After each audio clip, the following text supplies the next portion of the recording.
नमस्कार साथियों।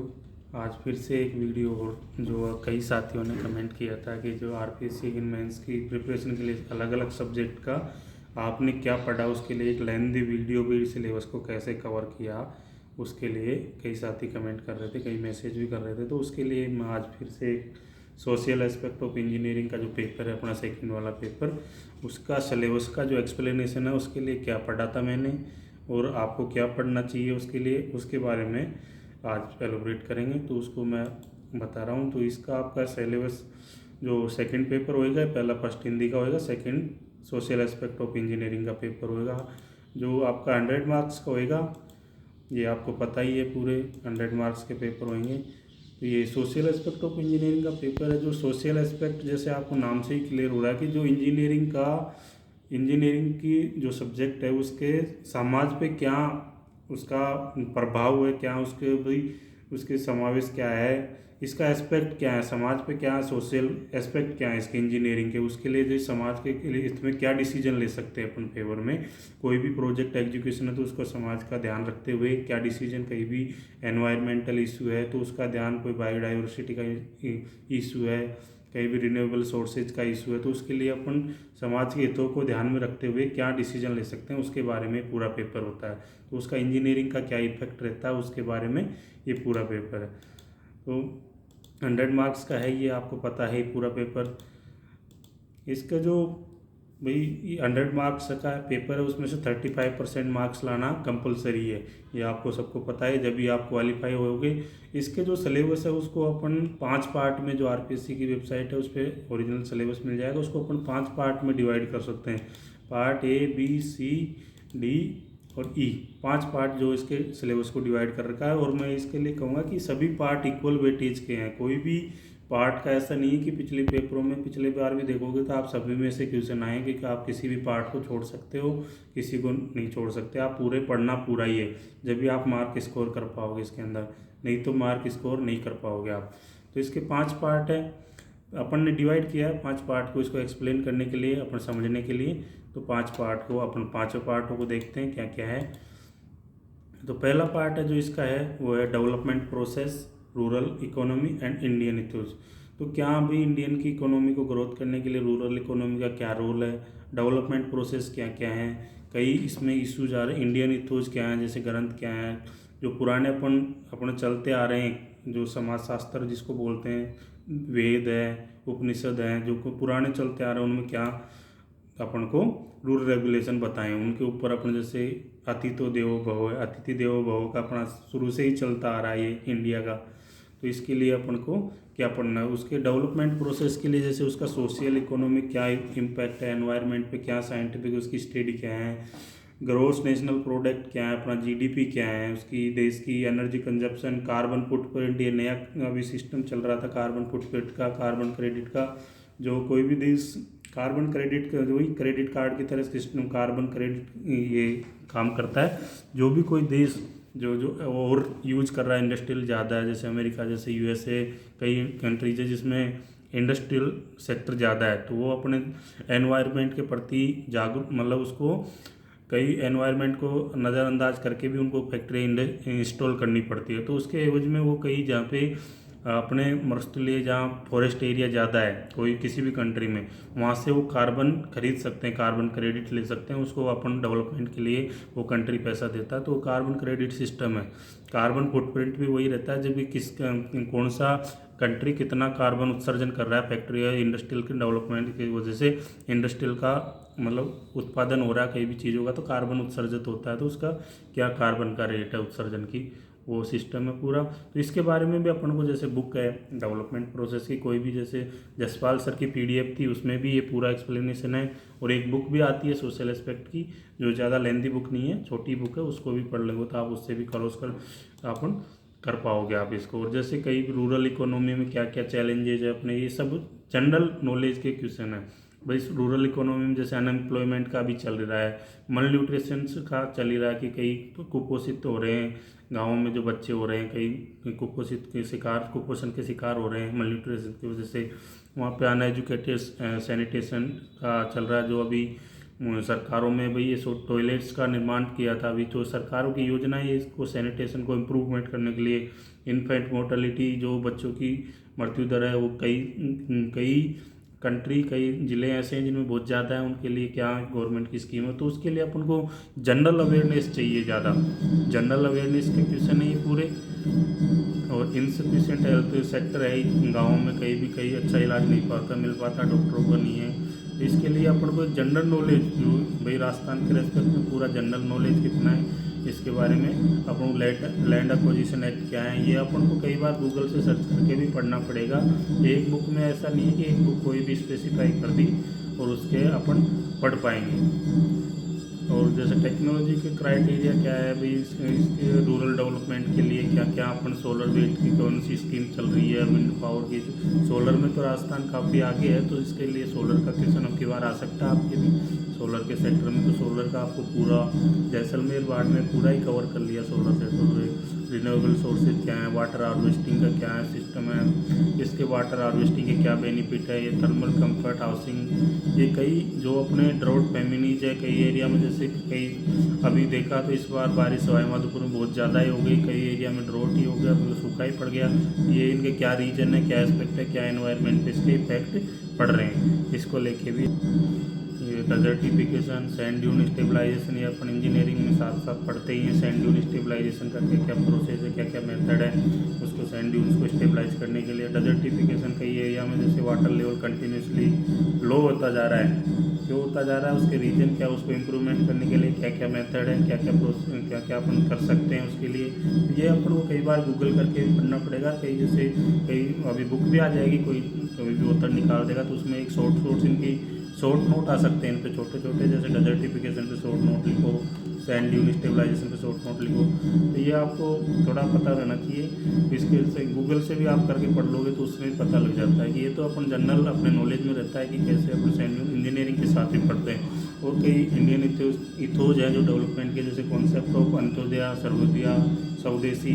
अंत्योदया का जो कॉन्सेप्ट है अभी लास्ट मिल डिलीवरी, कोई भी गवर्नमेंट स्कीम है, कई बार आप गवर्नमेंट जो भी स्कीम है उसकी लास्ट मिल डिलीवरी का कोई भी पॉलिटिशियन पे भाषण देता तो अंत्योदया का, जैसे अंत्योदया के उस पर काम कर रहे हैं सर्वोदया के, तो सर्वोदया का मतलब वेलफेयर फॉर ऑल, सबका डेवलपमेंट होना चाहिए, सबके लिए समान अधिकार, सबके लिए स्कीम का सेम होना चाहिए। और लास्ट मिल डिलीवरी जो भी अंतिम पंक्ति में कोई भी व्यक्ति बैठा है गांव में, रूरल एरिया में, जिसको पता नहीं है स्कीम को, तो उसको जाके बताना ये स्कीम है, इससे आपको फ़ायदा मिल सकता है। ये अंत्योदया की जो ये अपने इथोस से लिए हुए हैं शब्द है। स्वदेशी का भी आजकल काफ़ी ज़्यादा चल रहा है, जो अभी ट्रेड वार चल रहा था जैसे यूएसए और इनमें, उसके खिलाफ अपना स्वदेशी थे।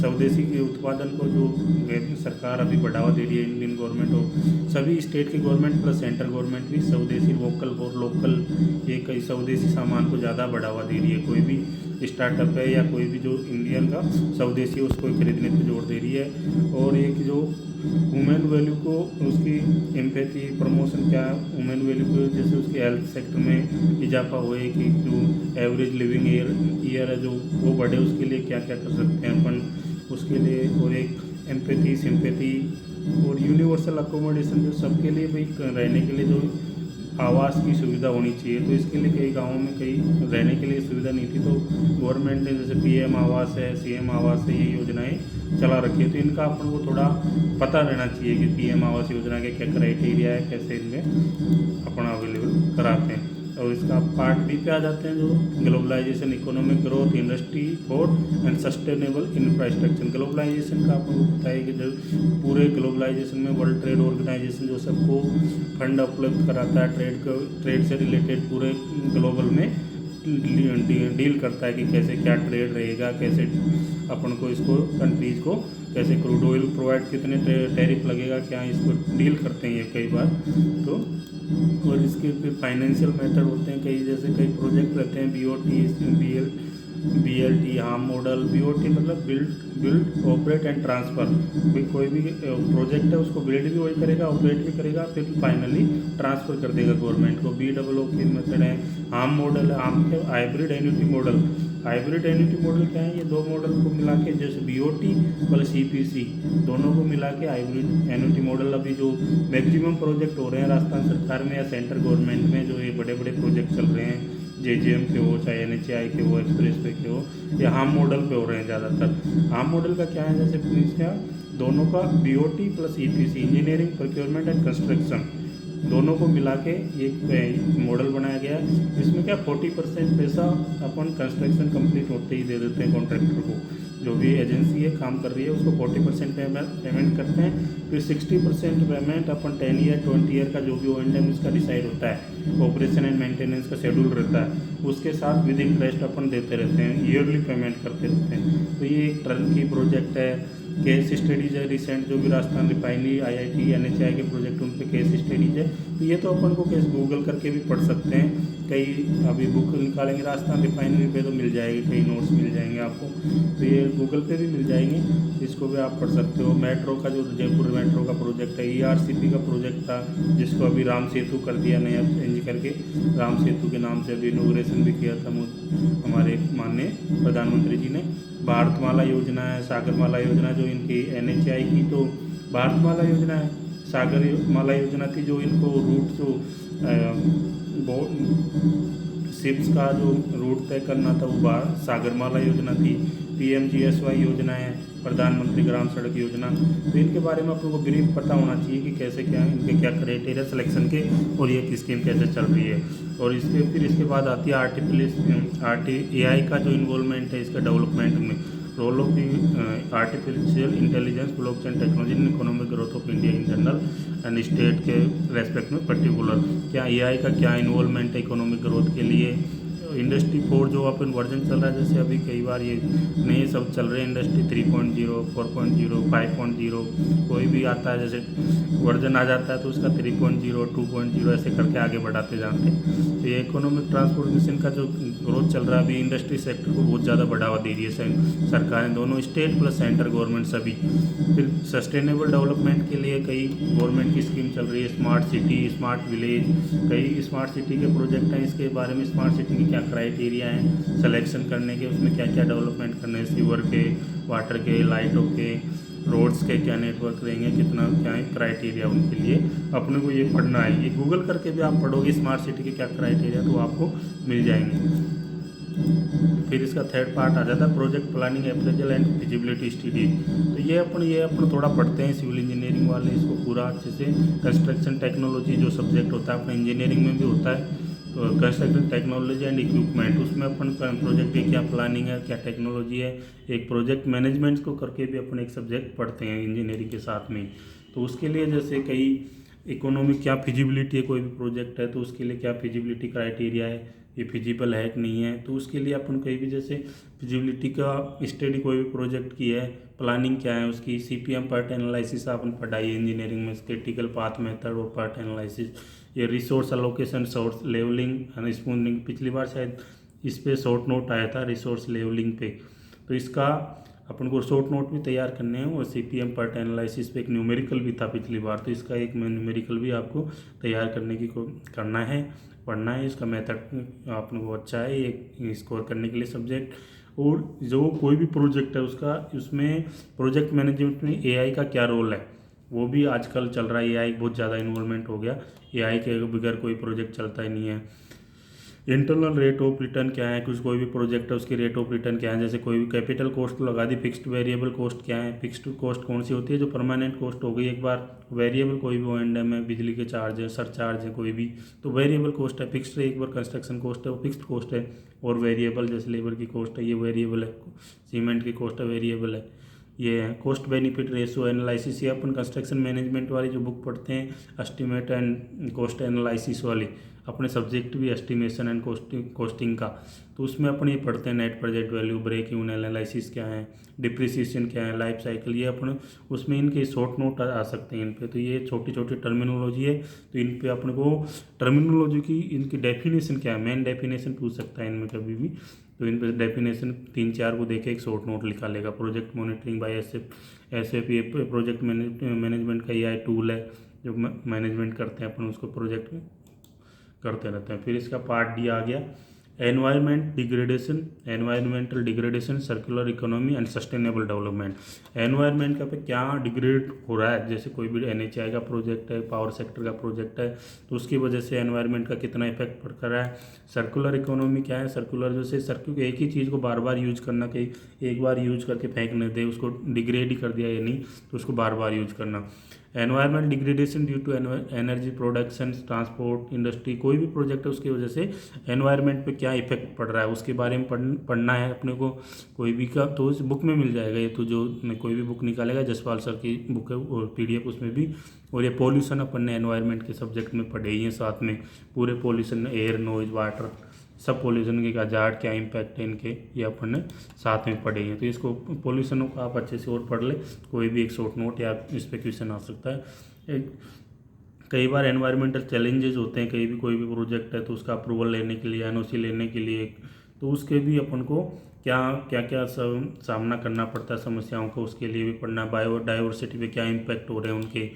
और सर्कल ये 8R पे इस बार एक क्वेश्चन कम आना के चांसेज हैं, कंपल्सरी क्या है, इस पर शॉर्ट नोट या एक बड़ा क्वेश्चन आने के चांसेज है। तो 8R वाला जो ये सर्कुलर इकोनॉमी है उसमें 8R reduce, refuse, reuse, repurpose, repair, recycle, remove and rely, ये एक पूरा रिस्क मिटिगेशन है। कोई भी उसको भाई life style for environment and transfer and adoption के लिए उसके रिस्क क्या मिटिगेशन के लिए आप पढ़ सकते हो शॉर्ट नोट के लिए।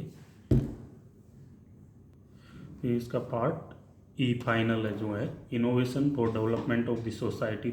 समाज के विकसित के लिए क्या क्या इनोवेशन अपन कर सकते हैं, उसके लिए क्या क्या स्कीमें गवर्नमेंट चला रही है, कौन सी स्कीम चल रही है इनोवेशन के लिए। तो इसके लिए कई जैसे development of startup ecosystem at the grass root level, जो मतलब पूरा ज़मीनी स्तर पर क्या अपन डेवलपमेंट कर सकते हैं ग्रास रूट लेवल पे, उसका लिए है। Engaging academy, industry and other stake holders to build innovation driver society, ये अपन बुक में पढ़ लेंगे तो एक बार थोड़ा पढ़ लेंगे, गो थ्रू हो जाएंगे तो अपन को एक नॉलेज आ जाएगी कैसे क्या चल रहा है गवर्नमेंट में भी, इनोवेशन के लिए क्या क्या चल रही है। कोई भी आउटबोर्स थिंकिंग है तो उसको अपन गवर्नमेंट वैल्यू दे रही है, स्टार्टअपों को वैल्यू दे रही है। कोई भी स्टार्टअप है गवर्नमेंट के पास लेके जाओ, गवर्नमेंट फंड उपलब्ध करा रही है उसको, अगर वो सस्टेनेबल डेवलपमेंट है, गवर्नमेंट के हित में है, समाज के हित में है, सोशल डेवलपमेंट है पूरा, तो उसके लिए गवर्नमेंट कई फंड उपलब्ध करा रही है MSME में, या कोई भी स्कीम है, कई स्कीम है। इंटेलेक्चुअल प्रॉपर्टी राइट जो IPR होता है, strike balance between policy innovation and social welfare, promoting use of IT and filling the gaps in digital dividend between rural and urban population. अभी भी डिजिटल डिविडेंड है, जैसे urban में 5G चल रहा है, कई जगह 2G नहीं पहुंचा अभी कई गाँवों में, तो उसके लिए क्या गवर्नमेंट प्लानिंग कर रही है, उसके लिए क्या अपन सोच सकते हैं, क्या प्लानिंग कर सकते हैं, उसके ऊपर एक डिजिटल डिविडेंड पे क्वेश्चन आ सकता है। सोशल मीडिया का क्या ग्रामीण डेवलपमेंट में क्या रोल है, तो उसके लिए भी आपको पढ़ना है। जैसे सोशल मीडिया से अपन कोई भी स्कीम है तो गवर्नमेंट सोशल मीडिया पे डाल रही है, तो उससे ग्रामीणों को भी आजकल ग्रामीण सेक्टर में फेसबुक, यूट्यूब सब चला रहे हैं, तो इसके लिए आपको यही पढ़ना है। आपको गूगल से भी पढ़ना पड़ेगा, कई बुकें हैं तो उससे भी पढ़ सकते हो आप, तो ये पढ़ लोगे आप। जैसे कोई बुक है जसपाल सर की PDF है, उससे में भी काफ़ी अच्छा इसमें आप कवर कर पाओगे। मैंने भी जसपाल सर की बुक PDF पढ़ी थी, और एक बुक थी सोशल एस्पेक्ट ऑफ इंजीनियरिंग की, जो कौन से लोकल यहीं की इंस्टीट्यूट की थी किसी की, तो वही पढ़ी थी मैंने, उसके अलावा कोई नहीं पढ़ी। तो धन्यवाद। आप मेरे चैनल को सब्सक्राइब कर लो, सब्सक्राइब कर सकते हो।